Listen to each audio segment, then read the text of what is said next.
আজকে আমরা এসেছি আসিয়া একটা ছোট্ট শিশু 8 বছরের শিশুকে অনেক নির্মমভাবে ধর্ষণ করা হয়েছে। এই জন্য আমরা এখানে মানববন্ধন করছি। আর হচ্ছে আমরা চাই ধর্ষকদের যেন 41 দিনের মধ্যে সবার সামনে ফাঁসি দেওয়া হোক। আমরা এটাই চাই।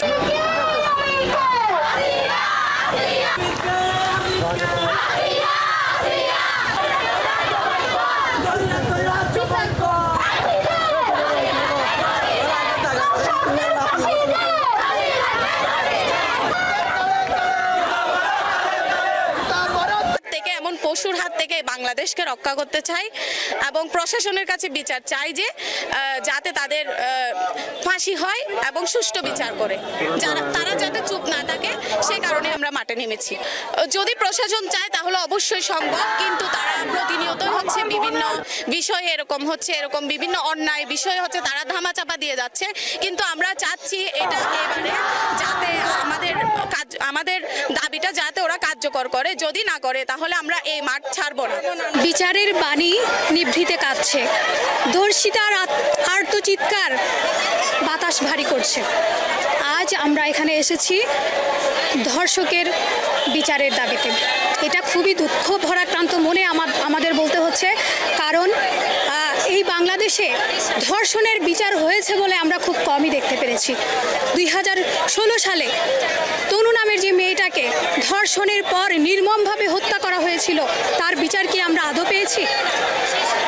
4 দিন আগে মাগুরার 8 বছরের শিশু, তাকে ধর্ষণ করা হয়েছে নির্মমভাবে।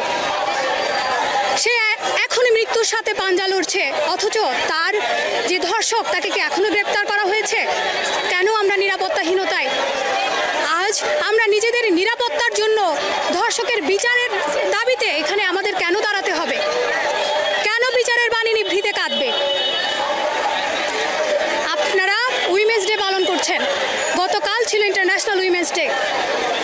আপনারা নারী সমতার কথা বলছেন, আপনারা নারীদের ঘর থেকে বের হয়ে পুরুষের কাঁধে কাঁধ মিলিয়ে চলার কথা বলছেন।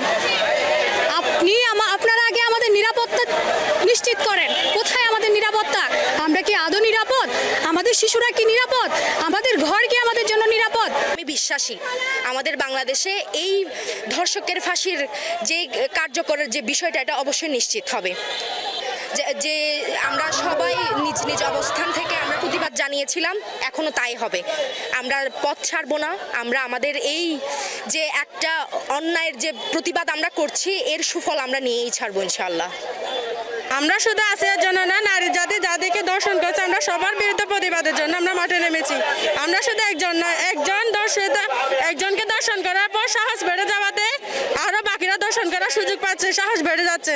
যদি একজনকে প্রকাশ্যে শাস্তি দিত, তাহলে পরবর্তী দর্শক কখনো আর দর্শন করার জন্য সুযোগ পেত না। আমাদের দাবি একটাই, দর্শকদের 40 দিনের মধ্যে ফাঁসি কার্যকর করতে হবে। যতদিন পর্যন্ত আমাদের কার্যকর হচ্ছে না, ততদিন পর্যন্ত আমরা রাজপথ ছাড়বো না।